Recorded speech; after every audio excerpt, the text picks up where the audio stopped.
ਲਓ ਜੀ ਨਾਜ਼ਰੀਨ, ਅੱਜ ਦੇਖਦੇ ਹਾਂ ਟਰੈਕਟਰਾਂ ਦਾ ਜ਼ੋਰ। ਅੱਜ ਲੱਗਣ ਲੱਗੇ ਨੇ ਟਰੈਕਟਰਾਂ ਦੇ ਜ਼ੋਰ। ਇਹ ਟਰਾਲਾ ਭਰਿਆ ਮਕਈ ਦਾ, ਮਕਈ ਦੇ ਚਾਰੇ ਦਾ। ਪਿੱਛੇ ਨੇ 2 ਟਰੈਕਟਰ, ਅੱਗੇ ਨੇ 2 ਟਰੈਕਟਰ। ਲੈ ਪਤਾ ਲੱਗ ਜਾਂਦਾ।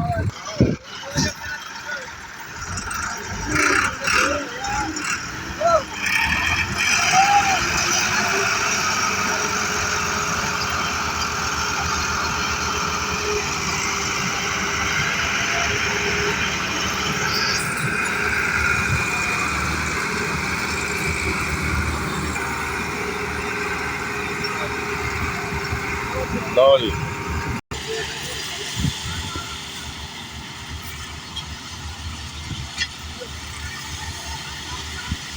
ਲਓ ਜੀ, ਇੱਕ ਟਰੈਕਟਰ ਹਿੰਮਤ ਹਾਰ ਗਿਆ ਤੇ ਇਹਨੇ ਲੱਗੇ ਨੇ, ਉਹ ਵੀ ਜਾ ਰਿਹਾ।